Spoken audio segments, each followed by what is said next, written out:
Welcome to Aman classes. दोस्तों, Aman classes के YouTube channel पर आपका स्वागत है। प्यारे दोस्तों, कैसे हैं आप सभी। दोस्तों, हम बात करेंगे रीजनिंग के मोस्ट इम्पॉर्टेंट क्वेश्चनों की।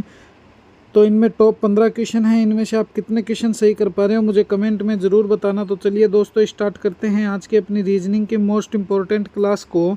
और दोस्तों, आप किसी भी एग्ज़ाम की अगर तैयारी कर रहे हो तो ये आपके लिए मोस्ट इम्पॉर्टेंट क्लास साबित होने वाली है, क्योंकि इसमें मैं वही क्वेश्चन आपको करवाऊँगा जो आपके एग्ज़ाम में आगे पूछे जाएंगे। तो इसलिए इस क्लास को मिस मत करना और वीडियो के एंड तक बने रहना और कॉपी पेन साथ में ले लेना कि आप कितने क्वेश्चन सही कर पा रहे हो। तो देखिए, आज का अपना पहला क्वेश्चन देखिए। दिए गए समूह में विषम की पहचान करें। किसकी पहचान करनी है हमें?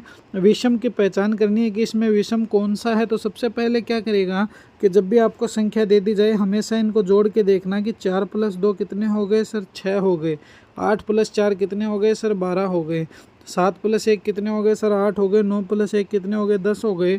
तो सर ऐसे तो ये कोई मैच ही नहीं कर रहा, क्योंकि विषम का मतलब कोई 3 तो क्या होंगे? समान होंगे। क्या होंगे? समान होंगे। और एक इनमें से क्या होगा? तो दोस्तों, एक इनमें से भिन्न होगा। 3 होंगे समान। इसलिए मगर ये चारों ही भिन्न भिन्न है, तो ऐसे तो ये नहीं हो सकता है। तो फिर ये कैसे होगा? तो देखिए, मैं आपको बताता हूँ। ये जो 40 42 है, ये क्या है? एक भाज्य संख्या है। क्या है? भाज्य संख्या है। 84 भी क्या है सर? एक भाज्य संख्या है। 91 भी क्या है सर? एक भाज्य संख्या है। मगर जब तुम 71 की तरफ फोकस करोगे तो ये सर एक अभाज्य संख्या है। क्या है? यह एक अभाज्य संख्या है। इसलिए अब तुम बताओ इसमें से विषम कौन सा हो सकता है? तो सर ये डी जो है यही क्या होगा? अपना विषम होगा। तो D is the correct answer. D जो है दोस्तों यही क्या हो जाएगा? विषम हो जाएगा। इसलिए हम डी को क्या कह देंगे? अपना करेक्ट आंसर कह देंगे। चलिए नेक्स्ट क्वेश्चन देखिए। चलिए नेक्स्ट क्वेश्चन पर डिस्कस करते हैं। अगला प्रश्न देखिए। ये रहा हमारा नेक्स्ट क्वेश्चन। बहुत ही अच्छा क्वेश्चन है। आई है, फिर एल है, फिर ओ है, फिर आर है और फिर क्वेश्चन मार्क है। इस क्वेश्चन मार्क के स्थान पर क्या आएगा? तो सबसे पहले देखिए हम क्या करेंगे? आई करेंगे। आई के बाद क्या करेंगे सर? एल करेंगे। एल के बाद क्या करेंगे सर? ओ करेंगे। ओ के बाद क्या लिखेंगे सर? आर लिखेंगे। आर के बाद अपना क्वेश्चन मार्क है ही। तो अब क्या है? आई से एल की तरफ चलिए। तो जी एच आई है। आई के बाद जे के और क्या हो गया सर? एल हो गया। तो +3 हो गए। हुए कि नहीं हुए? हो गए। एल के बाद एम एन ओ हो गया। तो सर क्या हो गए? +3 हो गए। ओ के बाद पी क्यू आर हो गया। तो भी सर +3 हो गए। आगे अब क्या करना पड़ेगा वो तो आप खुद दिमाग लगाओ कि पहले +3 फिर +3 फिर +3 और आगे भी +3 हो जाएगा। तो आर के बाद क्या आएगा? O P Q R. R के बाद एस टी और क्या आ जाएगा? तो सर यू आ जाएगा। क्या आ जाएगा?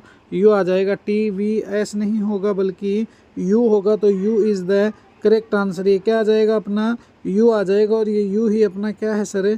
करेक्ट आंसर हो जाएगा। तो option number C is the correct answer. तो कितनी इजी होती है रीजनिंग की क्लासें, बस तुम्हें थोड़ा सा समझना है। अगर तुम इनको समझ लोगे तो तुम्हें कोई परेशानी नहीं है, वरना तुम्हें परेशानी बहुत सारी देखने को मिलेंगी। चलिए नेक्स्ट क्वेश्चन देखिए। ये रहा हमारा नेक्स्ट क्वेश्चन। ब्लड रिलेशन से क्वेश्चन है। किससे है?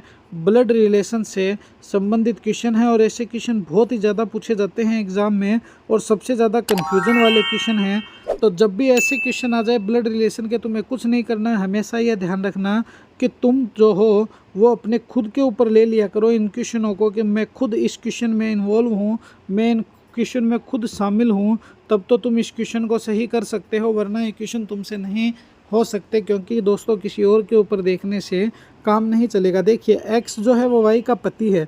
तो यहाँ से देखिए ये एक्स है, ये इस वाई का लिख दो कौन है सर? पति है।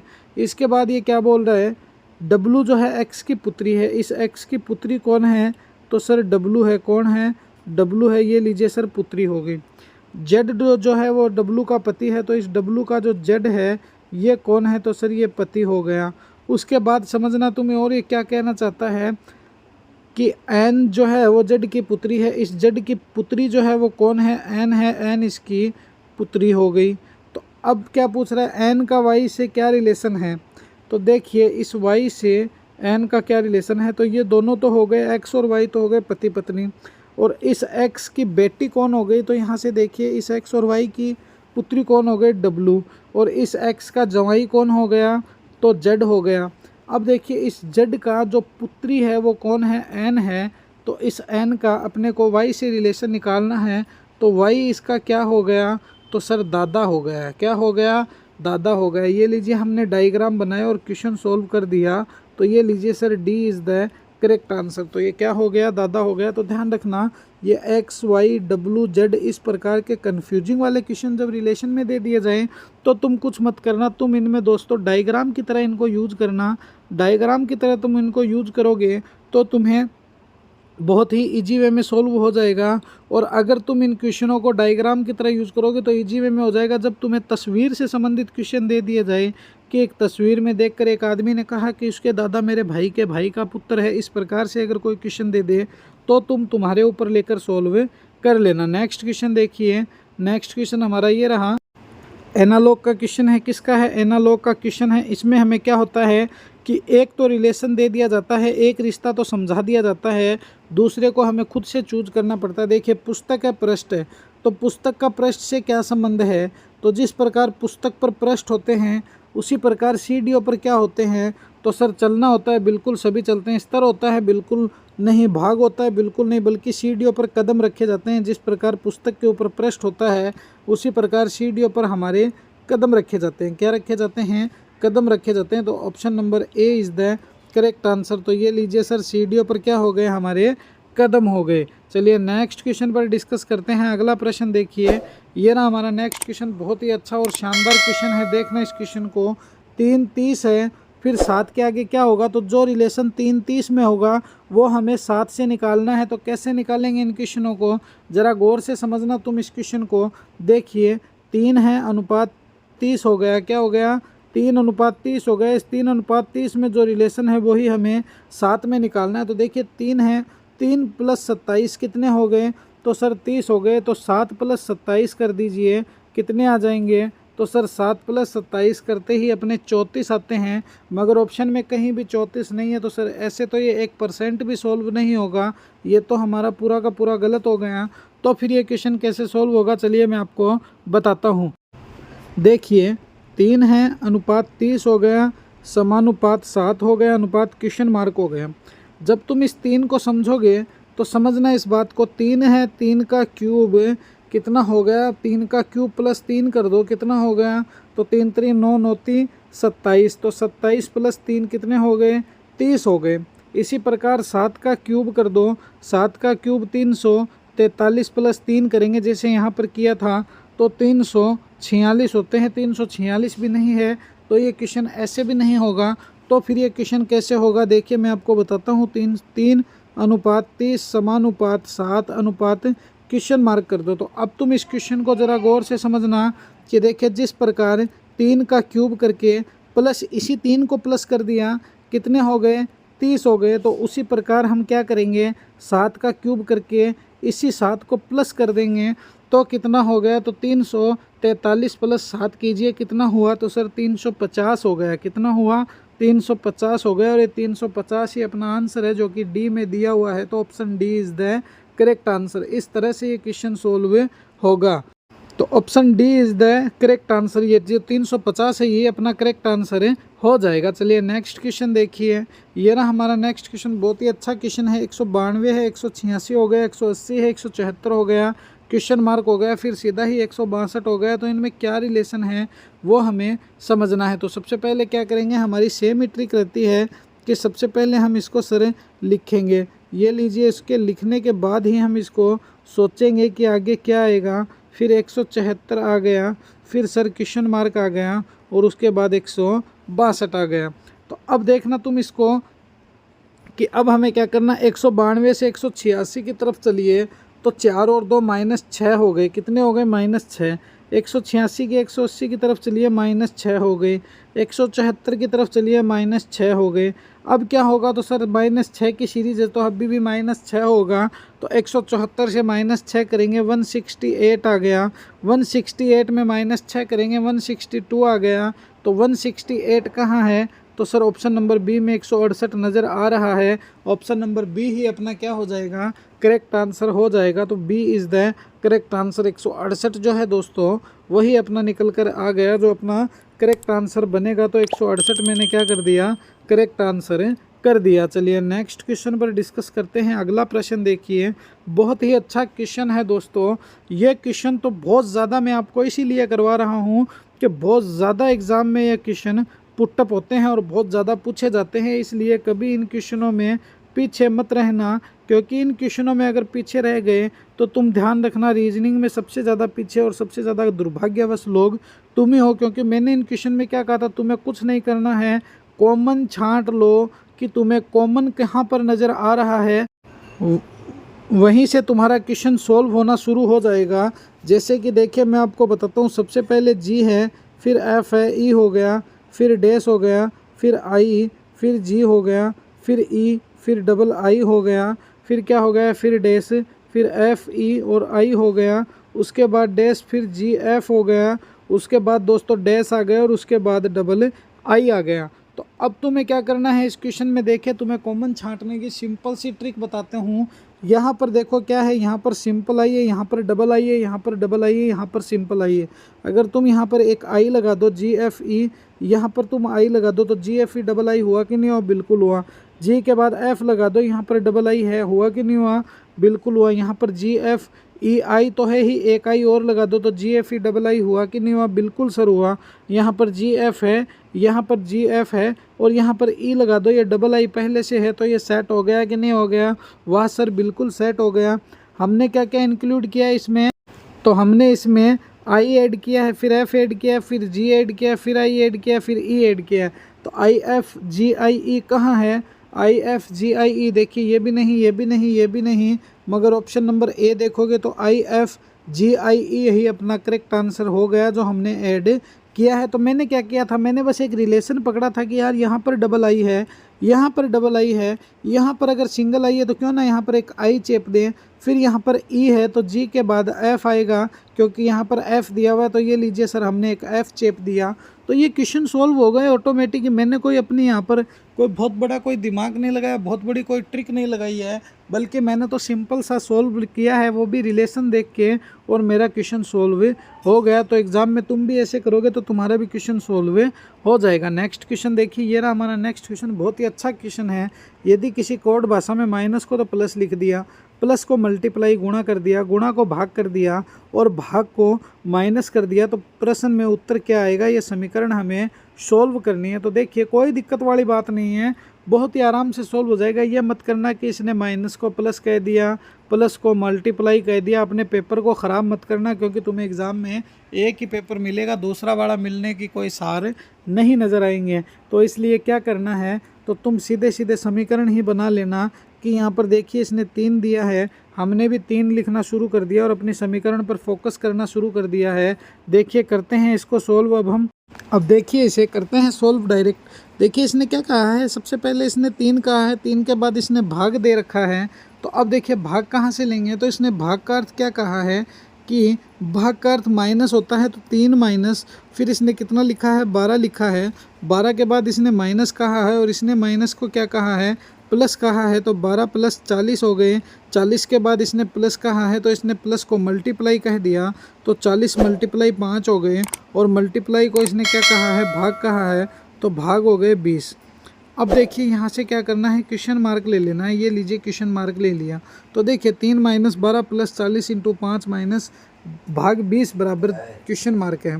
तो अब देखिए 4 पंजो 20 हो गए, कितने हो गए, 20 हो गए। तो देखिए 3 माइनस 12 हो गए प्लस 4 पंजो 20, इसका मतलब 200 हो गए, और 200 में तुम 20 का भाग लगा दो, कितनी बार गया, तो 200 में 20 का भाग सर 10 बार गया।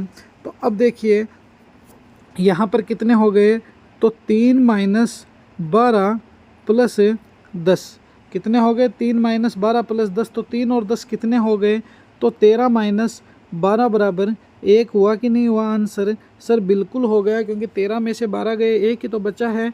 तो ये लीजिए एक ऑप्शन नंबर बी में है, ये मैंने डायरेक्ट इसको सोल्व कर दिया, और सोल्व हुआ कि नहीं हुआ, बिल्कुल सर सोल्व हो गया। तो बस करना क्या है, हमें आंसर ही तो निकालना है, जो अपना निकलेगा वही है, और निकलने के बाद सीधे नेक्स्ट क्वेश्चन पर अपन चल देंगे। तो ये लीजिए नेक्स्ट क्वेश्चन आ गया। तो वीडियो को दबा के शेयर कर देना प्यारे साथियों, वीडियो को दबा के लाइक कर देना और शेयर कर देना, और चैनल को सब्सक्राइब करके बेल आइकन को प्रेस कर लेना, जिससे कि आपको रोज़ ऐसे नए नए वीडियो के नोटिफिकेशन मिलता रहे और आपकी प्रिपरेशन अच्छी होती रहे। तो चलिए इस क्वेश्चन पर डिस्कस करते हैं। देखिए कौन सा अक्षर अक्षरों का प्रयोग करके नहीं बनाया जा सकता, यहाँ पर फोकस करना नहीं बनाया जा सकता। तो इस ट्रेडिशनल का प्रयोग करके कौन सा नहीं बनाया जा सकता वो बताना है। तो नेशनल देखिए ये रहा NA, फिर TIONAL, तो नेशनल तो कोई दिक्कत नहीं है, आराम से बन सकता है। देखिए मैं आपको दिखाता हूँ। सबसे पहले N से N को उड़ा दीजिए, फिर A से A को उड़ा दीजिए, फिर TIO है तो ये लीजिए सर TIO हो गया, फिर NAL नेशनल तो हो गया। अब उसके बाद कौन सा है, ट्रेन है तो T, फिर R, फिर A, फिर ION ट्रेन भी ठीक है। उसके बाद लैंड देखिए LA, फिर N कहाँ है, N और D लैंड भी हो गया। फिर रेशन देखिए, राशन देखिए RA, तो ये रहा, फिर TION राशन भी हो गया। मगर तुम इसमें कौन सा नहीं बना सकते, नेशनल नहीं बना सकते। कैसे, तो NA तो लिख दिया, ये लीजिए सर TIO लिख दिया, ये लीजिए सर TIO हो गया। फिर NAL कहाँ है, L भी तुमने लिख दिया, फिर NA भी तुमने लिख दिया, मगर एक N कहाँ है, तो सर एक N है ही नहीं। तो हम कह देंगे N का प्रयोग जो है वो 2 बार किया गया है। कितनी बार प्रयोग, 2 बार किया गया है, 2 बार किया गया है। इसलिए क्या हो गया, नेशनल हम नहीं बना सकते। और बाकी लैंड बना सकते हैं, ट्रेन बना सकते हैं, राशन भी बना सकते हैं। नेक्स्ट क्वेश्चन देखिए, ये रहा हमारा नेक्स्ट क्वेश्चन। बहुत ही अच्छा और शानदार क्वेश्चन है, ज़रा गौर से समझना इस क्वेश्चन को। मिसिंग नंबर ज्ञात करना है, और मिसिंग नंबर जब तुम निकालते हो, मिसिंग नंबर से संबंधित क्वेश्चन है, और क्या करना है, हमें ये गुप्त नंबर निकालना है। तो सबसे पहले रिलेशन यहाँ से यहाँ देखते हैं, उसके बाद नीचे देखते हैं। यहाँ पर नीचे 99% चांस रहते हैं आने के, जैसे कि इस प्रकार आया हुआ है। यहाँ पर कोई 1% रेयर कंडीशन में दे देते हैं। वैसे तुम इसे 50-50 भी समझ लेना, क्योंकि एग्जामिनर के माइंड पे होता है कि वो आपको कहाँ पर रिलेशन दे। तो इसमें नीचे की तरफ रिलेशन दिया हुआ है। देखिए इसने ऐसा क्या किया है कि इसने 3, 4, 2 को मिलाकर 24 कर दिया। तो देखिए मैं आपको बताता हूँ, इस क्वेश्चन को देखिए सोल्व करते हैं। पहले 3 + 4 + 2 करते हैं। 3, 4, 7, 7, 2, 9 हो गए। 9 को अगर तुम 3 से मल्टीप्लाई करो तो 9 × 27 हो गए। 27 - 3 कितने हो गए, 24 हो गए। 1 + 6 + 5 कर दो, 5, 6, 11 और 1 12 हो गए। 12 को अगर 3 से मल्टीप्लाई करो तो 12 × 36 हो गए। 36 - 3 करो, कितने आए, 33 आए, मगर 30 तो आई ही नहीं। तो ये ऐसे तो सर नहीं हो सकता है। तो फिर ये क्वेश्चन अब कैसे सोल्व होगा, तो देखिए इस क्वेश्चन को करते हैं सोल्व। अगर हम ऐसे करें, 3 का स्क्वायर + 4 + 2 करें तो 4 और 2 6 और 3 3 9, तो 9 + 6 कितने हो गए, तो सर 15 हो गए, ना कि 30 24 हुए। तो ये ऐसे भी नहीं हो सकता है। तो फिर ये क्वेश्चन कैसे होगा, तो देखिए इन तीनों को मल्टीप्लाई कर दो। क्या कर दो, मल्टीप्लाई कर दो। तो 3 × 4 × 2 कर दो, तो 3 चौक 12 दूनी 24 हो गए। कितने हो गए, 24 हो गए। यहाँ से 1 × 6 × 5 कर दो, कितने हो गए, तो 6 एकम 6, 6 पंजे 30 हो गए। हुए कि नहीं हो, बिल्कुल सर, 24 भी है, 30 भी है। तो यहाँ से 8 × 9 × 2 कर दो, 9 × 8 72 हो गए। और 72 मल्टीप्लाई 2 कर दो, कितने हो गए, तो 72 दूनी 144 हो गए, जो अपना आंसर लेकर आ गया। और 144 कहाँ है, तो ये रहा सर सी में। तो 144 ही अपना क्या है, करेक्ट आंसर हो जाएगा। तो 144 इज़ द करेक्ट आंसर। ये 144 ही अपना क्या हो जाएगा, करेक्ट आंसर हो जाएगा गुरुदेव। 144 इज़ द करेक्ट आंसर। चलिए next question and final question देखिए। ये क्या कह रहा है, यदि शीशे को स्टिक कहा जाए, स्टिक को निब कहा जाए, निब को सुई कहा जाए, सुई को रस्सी कहा जाए, रस्सी को धागा कहा जाए, तो किसी पेन में लिखने के लिए क्या चाहिए। तो देखिए पेन में मोस्टली सबसे ऊपर जो होता है वो पेन का कवर होता है। कवर के अंदर कौन होती है दोस्तों, रिफल होती है। कौन होती है, रिफल। रिफल के ऊपर क्या होती है, निब होती है, जो लिखने का काम करती है। और निब किसके द्वारा चलती है, साई के द्वारा चलती है। पेन के अंदर साई भी तो होती है, मगर ऊपर लिखने के लिए किसकी आवश्यकता होती है, निब की होती है। तो लिखने के लिए किसकी आवश्यकता होती है, निब की होती है। तो इसने निब को क्या कहा है, उसे पकड़ लो, बाकी जाने दो। देखिए यदि निब को सुई कहा जाए, क्या कहा जाए, सुई कहा जाए, तो निब के अंदर क्या होती हैं, इसमें सुई बता दी। तो ये सुई अपनी क्या हो गई, करेक्ट आंसर हो गई। तो ये थी दोस्तों आज की अपनी रीजनिंग की मोस्ट इंपॉर्टेंट क्लास। कैसी लगी ये क्लास मुझे कमेंट में ज़रूर बताना। और प्यारे साथियों, अपने इस परिवार को ज़्यादा से ज़्यादा लाइक शेयर सब्सक्राइब कर देना, और बेल आइकन को प्रेस कर लेना, जिससे कि आपकी रोज़ इनका नोटिफिकेशन मिलता रहे। तो मिलेंगे इसी जोश और जुनून के साथ एक और नेक्स्ट वीडियो में। जय हिंद, जय भारत प्यारे साथियों।